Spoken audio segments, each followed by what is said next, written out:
Hi, everyone. Thank you so much for tuning in today. I am interviewing Dr. Marco Vespignani. He is a naturopath in Seattle, Washington, where he focuses on treating people with neurological conditions. Dr. Marco is well known for his research-based holistic approach to treating multiple sclerosis. Dr. Marco gives tons of recommendations and guidance on ways that we can reduce inflammation, improve our immune function, and even promote repair and healing in the systems in our body.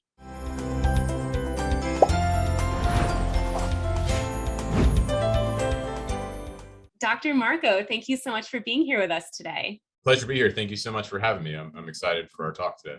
Of course. So I've got tons of questions for you. But before we do, is it okay if I ask you a question from my interview deck That's to great. Yeah, let's see what we got. Awesome. All right. So I'm just going to shuffle. Your question is, what is your kryptonite? My kryptonite. Well, funny, this actually happened just a couple days ago. Centipedes, for some reason. My daughter was at a sleepover. They were on a trampoline and they kind of slept outside because it's been really nice here in Seattle. And so she brought home a centipede in her sleepover bag. And I was at work. She texted me about it, and that was enough for me to already get freaked out. Like she had to call the neighbor who has a freshman in high school. She came and killed it. So I bought them candy. I'm Yeah. not sure Oh my why. God. I think when I was a kid, one of my friends told me they could burrow under your skin and live there. And Oh, now, even as a doctor, I know it's not true. Like I see them and I'm like, yeah. So no, wow. no centipede gifts for me, please. Yeah, that's too funny. That's a good one, and funny that it was so relevant that you just had that Yeah, man. experience. I had to I can still get the adrenaline right now. Like it's a couple days later. I love it. All right. So I would love to start our conversation off by chatting a little bit about how you work with clients, because I know that you have a four-part framework, and I kind of wanted to just dive into each of those. So Okay. I guess let's first start with just what is the first part of the framework, and then we'll go from there. Sure, yeah, and so I think what often happens for me to kind of back up is that I'm in Seattle where I am a physician, and so I can practice medicine and kind of work with patients. So when it comes to MS, I kind of have a series of patients. I have patients that are newly diagnosed. Those are the ones I really like to work with because for me, education is a big part of that. So there are patients who come to me as a direct referral from a neurologist because they've been kind of stunned by the diagnosis. They're not exactly sure what to do. They've been given this list of therapies to start with. And there's some considerations with each of those. And so they're still kind of in this learning, thinking phase. And if they bring up things like diet or, natural alternative things, neurologists in this town at least know they can send them to me and they're going to get a really good broad understanding of what's out there, as well as kind of discussions about, more conventional therapies, which is stuff that I can work with. Mhm. So often I start working with patients that are, either newly diagnosed or kind of considering what other options there might be, either in addition or in lieu of their conventional therapies. Yeah. And so that's kind of the starting place for me. And within that, I've figured out that if I can kind of create a framework of understanding for them about what the disease process is, and then what we can do together, and also mostly it's what the patients have to do themselves to address each part of that disease process. And so you mentioned the four-part framework, and so in getting in it, the four pillars that I like to think of is kind of anti-inflammatory, because as a immunogenic disease, inflammation is part of that. Antioxidants, because oxidation is the way in which the body breaks down. We kind of rust on the inside. And then immunomodulation, which from a conventional standpoint is really where they focus, right? The idea is that, well, your immune system has gone awry, and so we need to find some way to modulate that, either through suppressive or kind of mimic reagents, or kind of shifting the immune system's ability to attack self. And then something that I feel like is kind of unique, at least it was before, it's becoming a little bit more conventional, but was unique to me at the time, is this repair strategy, this idea that the body's always healing. I like to tell patients, as long as you're breathing, you're healing. Like the idea of being alive Yeah. is this kind of fighting against entropy. And so once you die, once you stop breathing, you're not healing anymore. But until that moment, you're always repairing, right? And people are not, in my experience, again, it's changing, but in my experience, patients with MS were never really given much hope about repair. Hmm. That it's like, well, it's really about the future. You don't want to be disabled, right? As Yes. opposed to, can we gain back? And I know that's a big part of what you do, gaining back those things that have been lost, neuroplasticity and other things, trying to really get the body back to a better state. So Mhm. those are the frameworks. I think that, it's so important to have people like you helping us because I mean, I have some clients with MS who are interested in a more holistic approach, and they're also taking disease modifying therapies. And then I have other clients who are not taking disease modifying therapies. They only want a holistic or naturopathic approach. So I feel like the work that you do applies to so many people, if not everyone with MS. So yeah, so let's dive into part one. Yeah, for sure. And just to tag onto that real quick, because I worked with a neurologist, that was my first kind of exposure to this world. I mean, I saw a patient when I was a student who had MS, and that was my first interest in it. But I had to learn to work with conventional providers within the clinic I was in. And so to me, it makes no difference to me in my strategy whether someone's on disease modifying therapy or not. There are patients where I'm more comfortable when they are, because they're, maybe more aggressive disease or kind of where they are in the process, but it doesn't change my strategy at all. Oh, that's And good so to know. that's a nice thing for me. Like, I keep coming at it with the same Right. approach.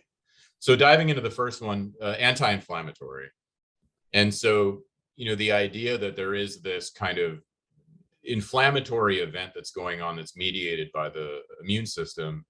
And so you can think of that both in an acute sense.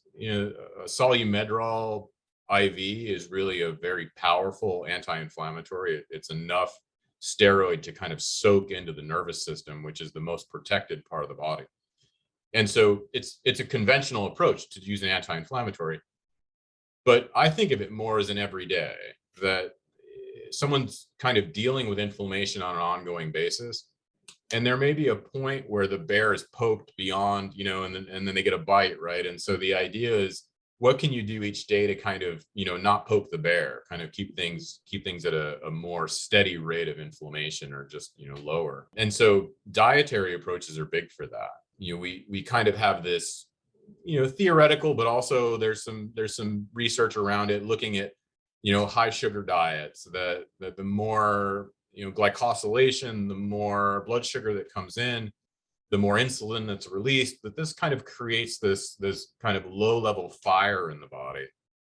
And so, knowing that, kind of keeping people's blood sugar under control, maybe even going through periods of time where there's a little bit of fasting going on. You look at some of the caloric restriction diets, or, cortisol mediating ketosis diets, things that can kind of adjust how much blood sugar is in the body, does have a relationship to inflammation. So there's a whole thing around just controlling sugar, Wow. and Yeah. that alone is anti-inflammatory.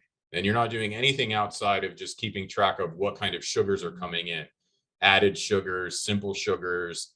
And, so that can be difficult for a lot of people. I mean, I've been to support groups where you come in and you get your name tag and you're walking around and it's just cookies and candy bars, all across that table.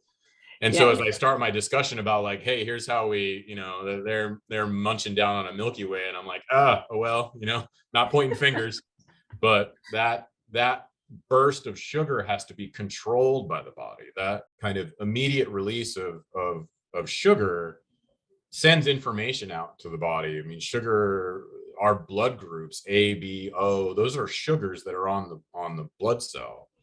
So when you glycosylate, when you have a high hemoglobin A1C, when you have a lot of different kinds of sucrose and other sugars coming in, you don't know what the body's reading from that. We'll talk a little bit about probiotics in a bit when we come to immunomodulation. Those bacteria have sugars on their walls, and so the immune system is like, oh, there's a lot of sugar here, this must be a bacteria, right? Same Ah, thing, oh, there's a lot of sugar here, this might be a mushroom, but the mushroom might stimulate the immune system in some way, or stimulate the body. So sugar provides information. It's not quite as detailed as DNA or anything else, but information that's given to the body when you consume certain types of sugars. And so that's important to recognize when you're dealing with an immune system mediated process. So step one of inflammation, regulate sugar. So we didn't learn a whole lot about nutrition in physical therapy school, but I do remember learning that there are some foods that are better taken, better digested, and broken down when eaten with other foods. And I know it Mhm. can be the same too for some medications or supplements. Is there anything with sugar? Like if you have to have sugar, have it with dairy or Yeah. I don't know, protein. Fiber, really. Fiber is the insulation that kind of slows the release of sugar. So you kind of think of it like ants on a log are a great example, right? So some celery, some peanut butter, and some raisins or something. And so there's fiber in all of that. There's fiber in the celery, there's fiber in the peanut butter, there's fiber in the raisins. And so even those are all kind of sweet things, especially if the peanut butter has added sugar, the fiber helps to kind of slow the rate at which that's going to escape into the bloodstream. I try to educate my patients in really simple ways. And so I talk to them about what I call a 10-minute water test, something I made up in my head. That if you're about to eat something, imagine what would happen if you soaked it in water for 10 minutes first. Like just, a cracker, a piece of bread, a cucumber, whatever you're about to eat, just kind of run through a theoretical, like, what would it be like if I soaked it in water for 10 minutes first?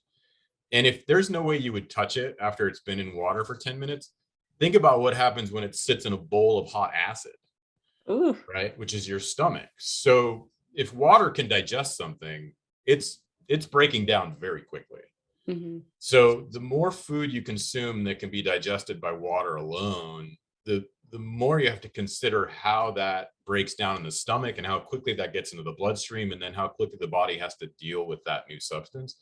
Now, if you're running a marathon, perfect, right? You want a goo pack or yogurt or something, right? But if you're eating that way on a regular basis, you're giving huge bursts of sugar into the body that then has to be regulated in some way. Right. So I understand what you're saying, the food combining concept, kind of like rice and beans and like things that kind of roll together because they complete each other. But from a sugar standpoint, you're mostly just trying to avoid straight up added sugar. If you're looking at a label of something, there's carbohydrates, which are a sugar, but fibers are carbohydrates and, complex carbohydrates. So you're really looking for sugars and specifically, anything that's like an added sugar. I'm not a black and white zealot by any means, right? Like eat your sugar, but the more you eat that way, the more you have to consider how that's impacting your overall health and inflammation. Right. Yeah. Yeah. It's definitely something to consider because I feel like there's sugar in everything, even just, whether it's added sugar or artificial sweeteners, it's hard. So Yeah. it's good to keep an eye out for. And so much of that was from the anti-fat era of the, Yes. mid to late 70s, right? Where, let's take the fat of everything, which then makes things taste kind of poorly. And then we've got all this extra corn we need to figure out what to do with. So let's just add some corn syrup to everything and we're good to go. When I ask someone about their diet, they're usually kind of thinking about these really specific time frames. And they don't really think about all of the little snacks and stuff that come in between. And a single soda has about 13 teaspoons of sugar in it. Oh, wow.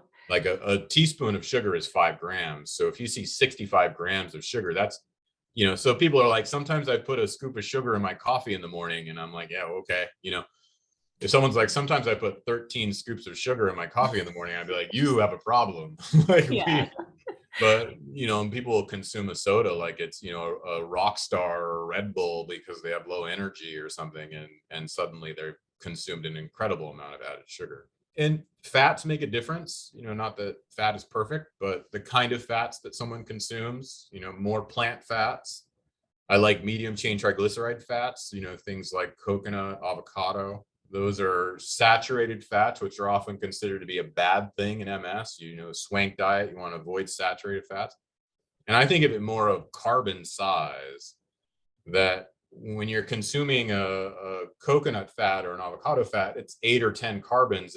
It's kind of a small, I have kids, so I think of them as like small little Legos for building. where bacon or beef is this 24, 22, 26 carbon chunk that then the body has to figure out how to get those carbons off. And if you have a Lego that you're trying to, it's a roof or a floor, but you want to make something out of it, when you snap it, you break it, it turns white, it's, it oxidizes, it's, so eating healthy fats in my mind is also an anti-inflammatory approach, bringing things into the body that are less likely to become inflamed when they break down. So omega-3s, olive oil. There was a recent paper at the AAN this year, which is the neurology conference, looking at the Mediterranean diet in MS and really seeing that individuals who, over their lifetime have consumed a more Mediterranean diet have less disability, that their progression is better. And that olive oil, oddly enough, was the single best predictor of how much, disability there was, that someone who consumed. Now, I don't think olive oil is the fix, but it's an interesting thing that particular measurement showed that fat was helpful.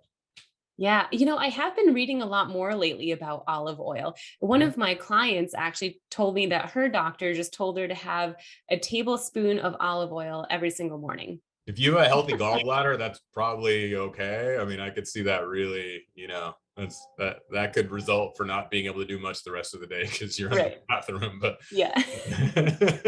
I don't have in my mind what is like the MS diet. I mean, I think people often come to me and ask, like, what should I eat? Give me a diet to follow.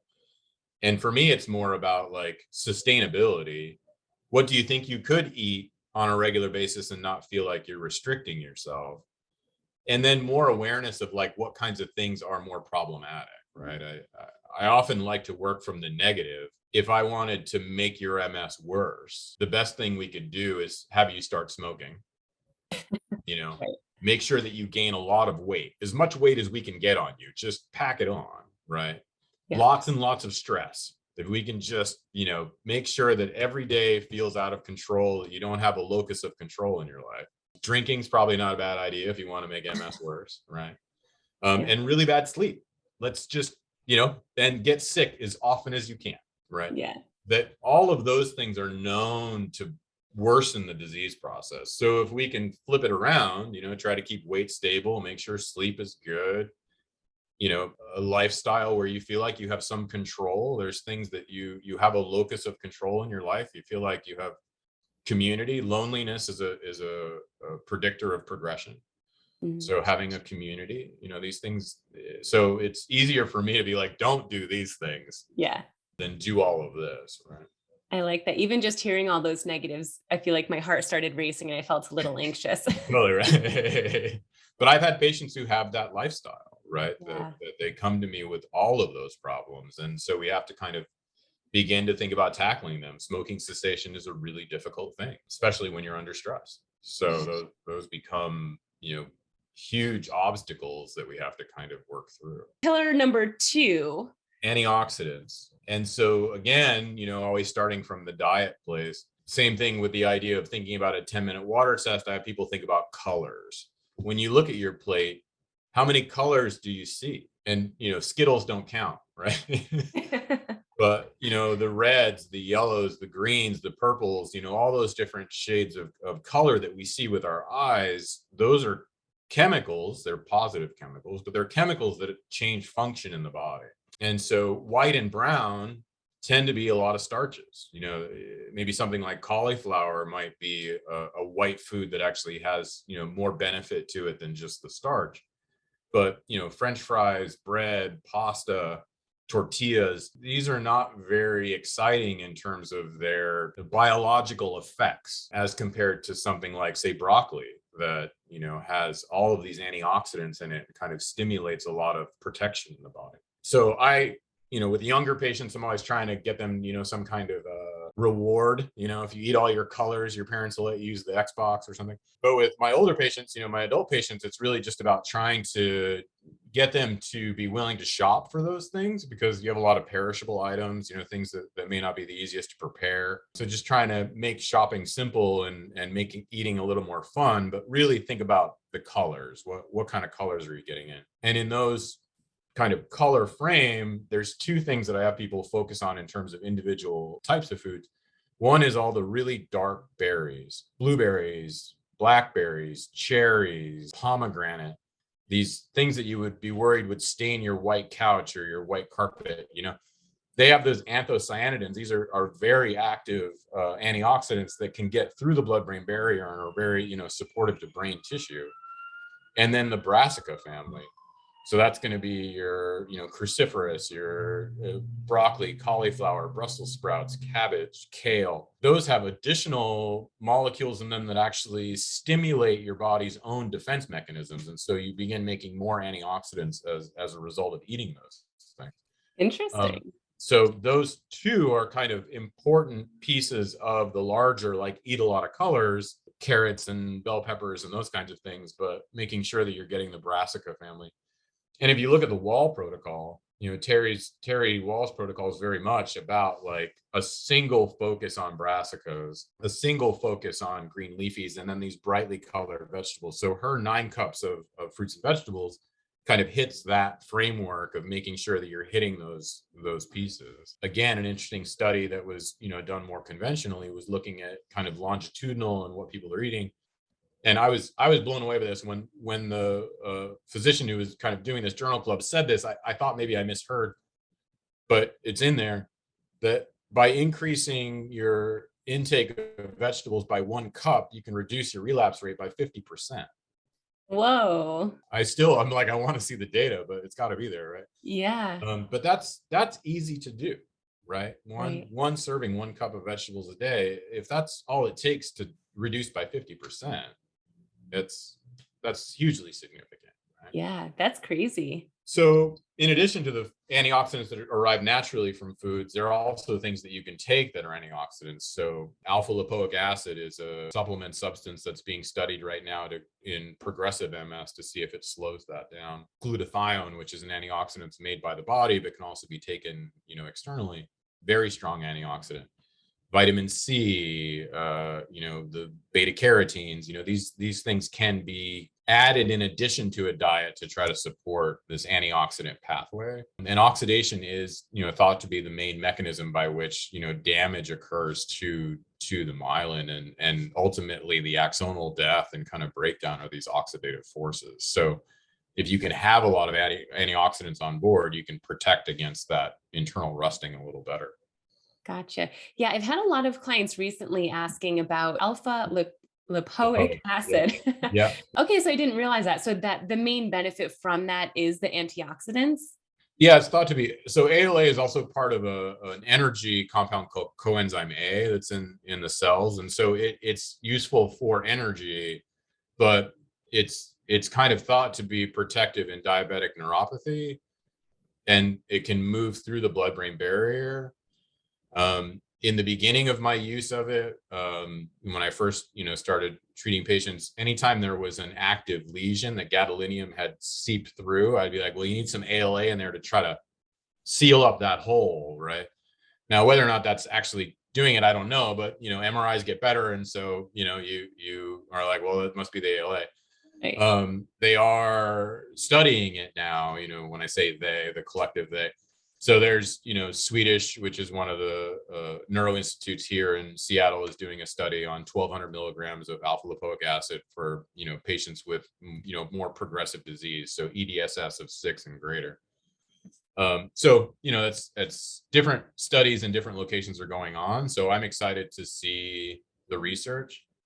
This is going on for me, maybe 15 years of working with MS. When I first would go to these conferences, nobody talked about vitamin D or, probiotics or sleep, diet. You just didn't go to a particular room where someone was standing on stage talking about that, right? And now every time I'm there, I'm feeling like, oh, here's another diet. There's another like. So I try not to feel like I missed the boat on that because I should have been up there too. But I'm glad it's happening. Yeah. Yeah. I've been in the MS world for about 7 years now. And same thing, even just 7 years ago, there was much less information about diet supplements, even weren't even really being looked at all. There's part of me that feels very proud to kind of have been on this, forefront, so to speak. Yeah. But I'm also still kind of like, well, let's see what happens. Let's see what the research says. Let's see where this goes, because a lot of the things that have been approved for MS, they have to get these things done in a short period of time. You have to be looking at, how many lesions on MRI, maybe these subtle changes in EDSS scores. MS is a long process. And so you really, in order to see exactly what helps, you really have to do, 15, 20, 30-year studies to see. And, a lot of the kind of conventionally approved FDA, it's just not done that way, right? Right. So when you look at something like diet, you really have to know, like, what has been the 20-year history of this person's diet. And then consistency becomes a thing too. Right, Yeah. right. All right. So let's move on to pillar number 3. Immunomodulation. So this is really important, mainly in my mind, from the conventional standpoint. That is the way that we can control the aggressiveness of the disease and of the immune system. And so how much broccoli you eat isn't necessarily going to be guided based on how aggressive your disease is. But this immunomodulation really has to be adjusted based on, demographics and aggressiveness and clinical history. And so, for me, from the kind of natural end, right, I'm always going to suggest vitamin D.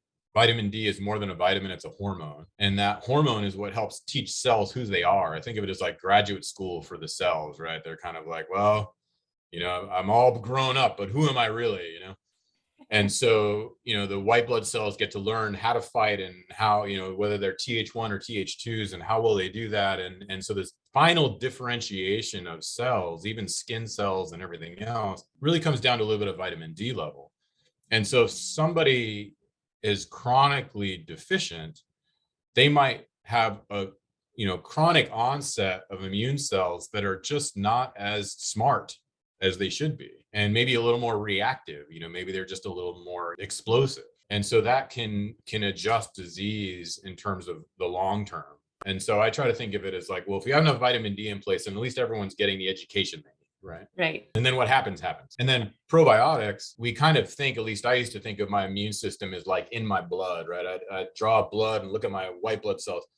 But really, your vessels are kind of like, streets and freeways and stuff. Like they're not where they live and they're not where they work. It's kind of like how they get to where they live and work. And most of the immune system lives in the gut. You have all of this immune cells that are kind of set up to live at the dirtiest place in your body. Everything that you put down your mouth is really could be dirty, right? I tell patients, if something was on the floor that was edible, I could pick it up and eat it, right? 99 times out of 100, I'd be fine, right? You Right. would never come back to my office, but I wouldn't die, right? If Yeah. I put that same thing in my vein, I'd be dead by the end of the day. So there's a huge difference between what goes in your body and what's in your body. And so that immune system being right there at the kind of entrance to that dirty place, that's what regulates kind of what's out there. And so if you're putting lots of bugs, then the immune system is like, well, it's super dirty out there. There's studies looking at children who grew up in like tropical environments and have been exposed to parasites. They don't get autoimmune diseases. Mainly, I think, this is my theory, the immune system is like, it's a dirty place out there. I can't deal with what's inside, right? Right. Where a society that is much cleaner, the immune system, I don't know, gets bored and tries to find the things to fight inside. So probiotics become this way to put dirt in that isn't dangerous. And so you just keep putting more and more bacteria with all these cell walls and all this stuff. And so the immune system starts to learn like, oh, I really need to be active out here. And it starts to create these barriers in the bowel, something called defensins. And then that keeps things that might irritate your body, maybe foods you're sensitive to or something else, from actually touching the surface of the gut, because you've got this protective layer that the immune system put there, this like web. So long story short, the dirtier you can make your insides safely, the better your immune system is about protecting you from that outside world, and the more focused it is out that way.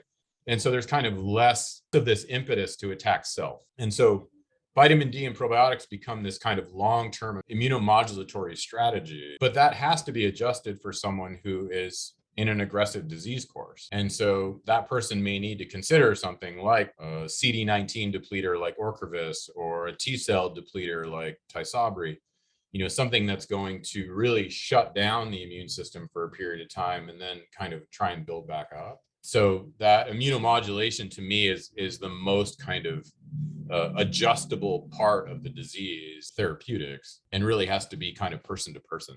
Yeah. So that's going to make my question very hard for you to answer. Yeah. So probiotics is something, and vitamin D as well, but especially probiotics. I feel that we hear all the time that everyone should be on probiotics. So if you have a disease like MS, theoretically, should you be taking more probiotics because you're actively trying to, you want your gut to start responding a little bit better? The research that I've read is that the protein that's called defensins that's developed is made in direct response to the absolute number of bacterial cell walls that they become in contact with. So it comes down to what your colony forming units are, like how much are you taking? And in looking at the animal studies, they have really amazing mice studies for MS. I mean, just they have mice that are genetically modified to develop MS no matter what. There are these knockout, genes in there. And so if they just let that mouse grow up, it will get the mouse version of MS. But if they give that mouse probiotics at birth, it won't. Wow.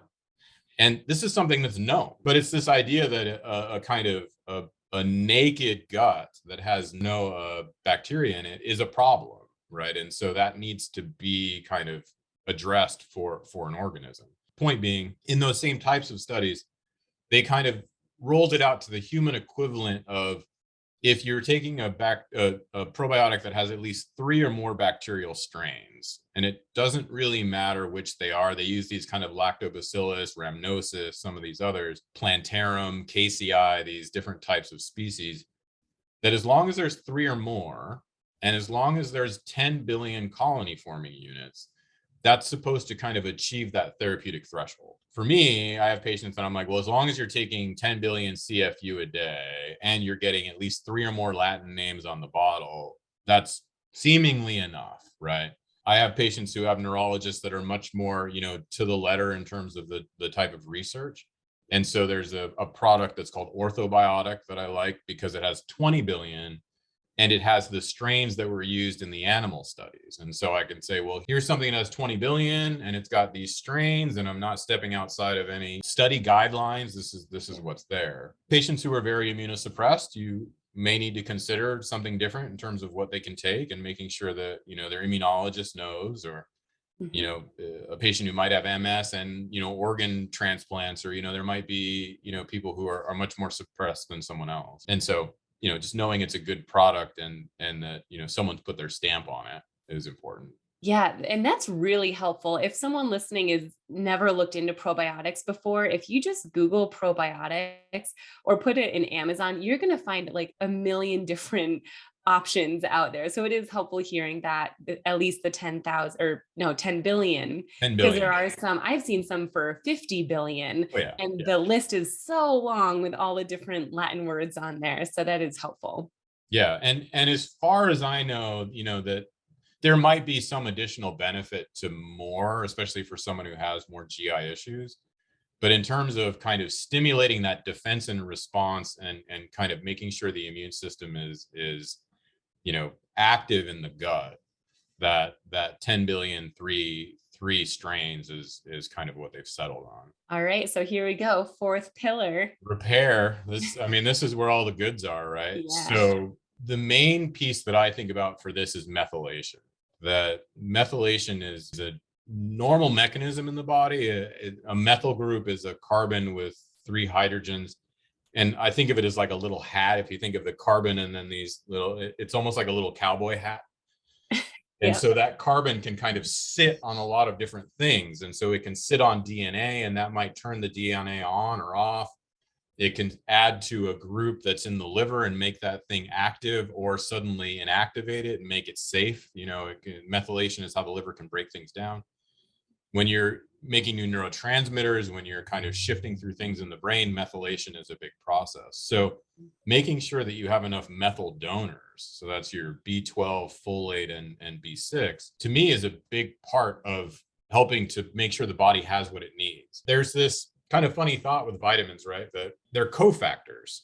And so if your job was to go to Times Square and find someone wearing a red shirt, it would matter what was going on in Times Square, whether the time of day or how many people were there for a particular convention that's wearing red. So your odds of finding that one, your job is to find one person with a red shirt, right?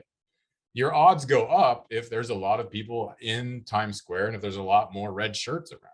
And so these enzymes are cruising around looking for their cofactors so that they can bind, so then they can do that next thing. It doesn't make that job work better, but it increases the probability that that transaction, that kind of chemical reaction is going to occur. So vitamins are really there to kind of increase the probabilities. If you have more vitamins in your body, then the probability that some enzyme is going to work correctly and then complete something is better. But there's a limit, right? Taking more doesn't make it work that much better, right? It's just making sure that it's there. So something like B12, that's measured in parts per trillion in the body. And so if you can raise that, a few trillionths, you make a huge difference in terms of the kind of collective amount of B12 that's there. And so I've had patients with a B12 level measured on a blood test of 250, and a physician say, "Oh, that's fine. You're good. You're in the range." And in my mind, if I can get that to 500 or 1,000, I have greatly increased the probability that B12 is going to do what it needs to do. And B12 is hugely important in the nervous system. So I don't like 200s. I like 600s. I like thousands. I don't mind 2,000. Like I don't get caught up in B12 being really high. Mm-hmm. Vitamin D, a different story, right? Vitamin D gets to be 100, 120. You can run into some problems because it's a hormone. So vitamins are different in terms of making sure that there's enough, right? But methylation is, in my mind, one of the key pillars of repair, that you need methylation to make the repair systems, the detox systems, the systems that kind of fix the body need to be working, and methylation is part of that. And then things that are considered to be, for fancy word now, nootropic, right? Stuff that stimulates the brain.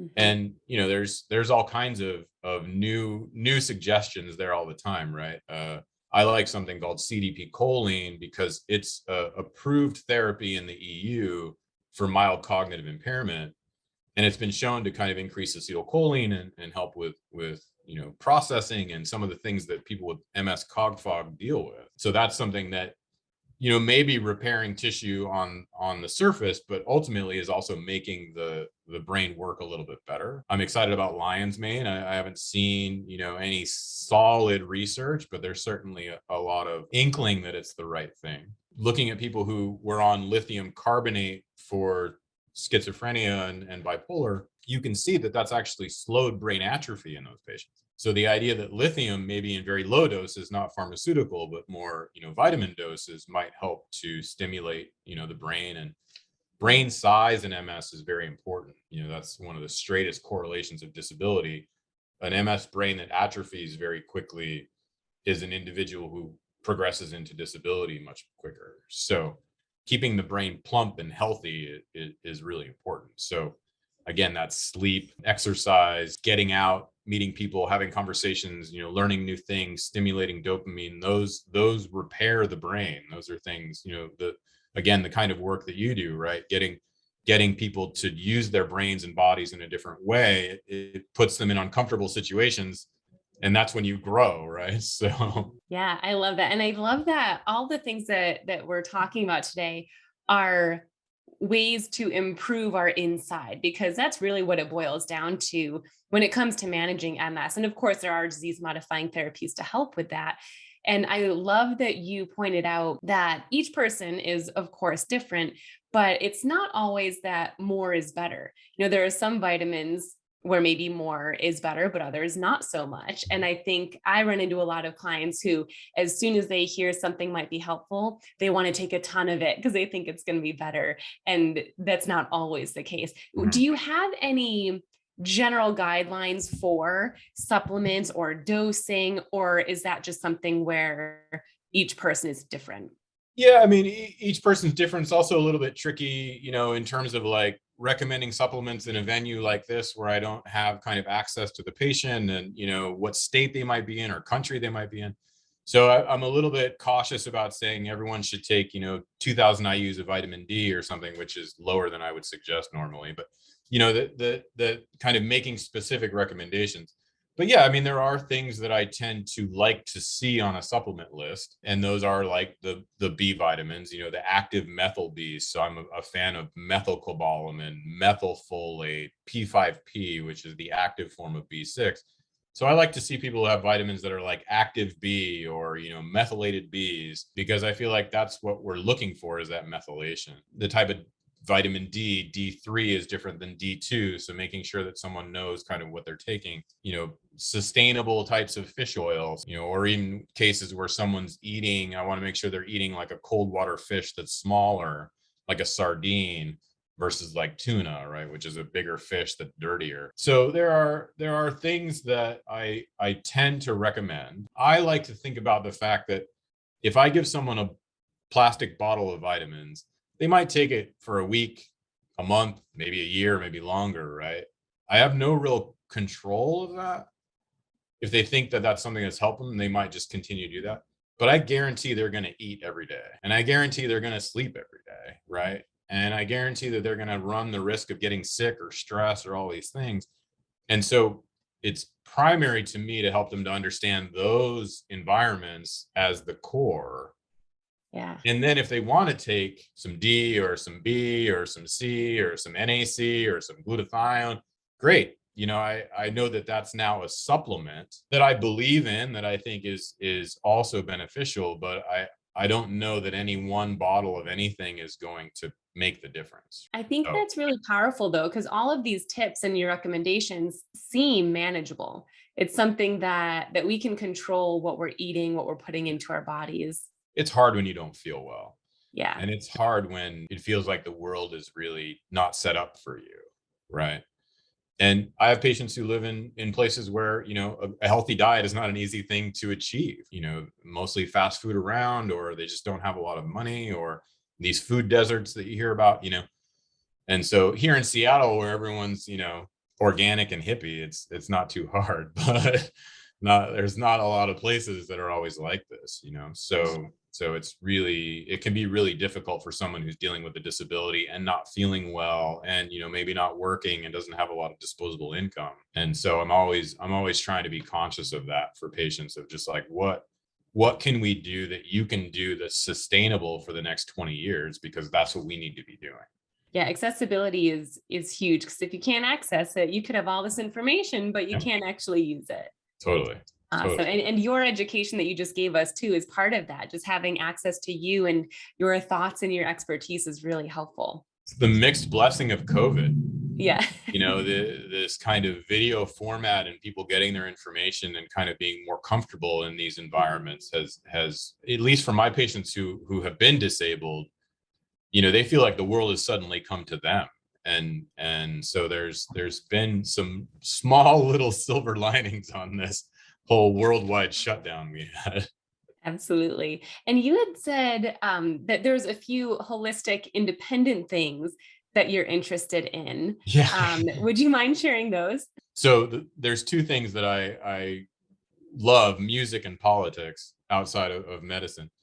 And so my cousin is a journalist. He has a politics newsletter called Tangle, and he has this holistic perspective of what's being said on both sides and kind of how to combine it together.